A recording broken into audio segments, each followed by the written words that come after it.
मध्य प्रदेश में चुनाव की तारीख का ऐलान हो चुका है। सभी विधानसभा के प्रत्याशी दमखम के साथ जनता के साथ जनसंपर्क के लिए मैदान में उतर गए हैं। इसी के अंतर्गत बूथ स्तरीय कार्यकर्ता सम्मेलन में सम्मिलित होने केंद्रीय उड्डयन मंत्री ज्योतिरादित्य सिंधिया शिवपुरी जिले के पोहरी विधानसभा क्षेत्र पहुंचे, जहां से PWD राज्य मंत्री और पोहरी विधायक सुरेश धाकड़ रांटखेड़ा बीजेपी प्रत्याशी है। वहीं ज्योतिरादित्य सिंधिया ने मीडिया के केंद्रीय मंत्री और सांसदों को मैदान में उतारने के सवालों का जवाब देते हुए कहा कि मध्य प्रदेश में भाजपा आज मजबूत स्तंभ के साथ उस जगह भी अपनी जीत का परचम फहराएगी जहां पिछले कई सालों से कांग्रेस का कब्जा है। ज्योतिरादित्य सिंधिया ने कांग्रेस के पूर्व मुख्यमंत्री दिग्विजय सिंह और कमलनाथ पर भी निशाना साधते हुए कहा कि मैं जब कांग्रेस में था तब भी उनको मेरी चिंता थी और आज जब मैं भाजपा में हूं तब भी उनको मेरी चिंता सता रही है।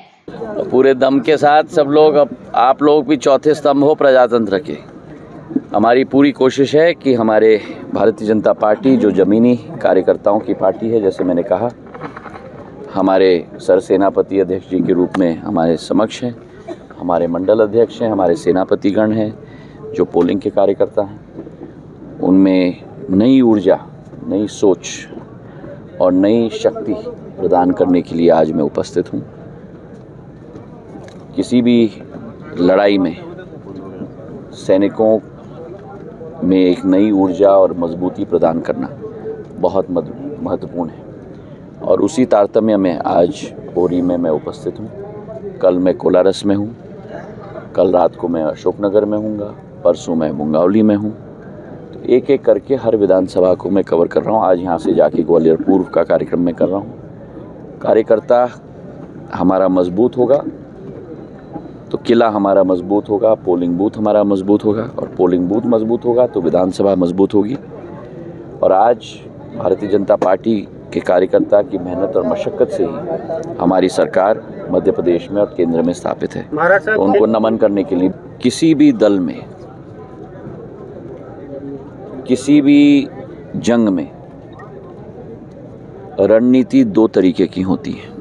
एक, जहां मजबूत स्तंभ स्थापित है वहां उस मजबूत स्तंभ को और शक्ति प्रदान करनी होगी, और जहां विपक्ष का मजबूत स्तंभ स्थापित है उस विपक्ष का मजबूत स्तंभ को धाराशायी करने के लिए हमारा अति मजबूत स्तंभ भी हम लोगों को वहां स्थापित करना होगा।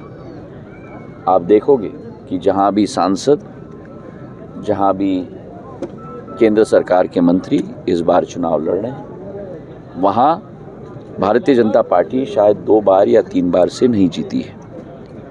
अब दिग्विजय सिंह जी को मैं कैसे मदद कर पाऊँ? जब मैं कांग्रेस में था तब भी मेरे बारे में ही सोचते थे। अब मैं बीजेपी में हूँ तब भी मेरे बारे में ही सोच रहे हैं। तो अब मैं उनको मदद नहीं कर सकता, लेकिन जरूर जिस तरीके से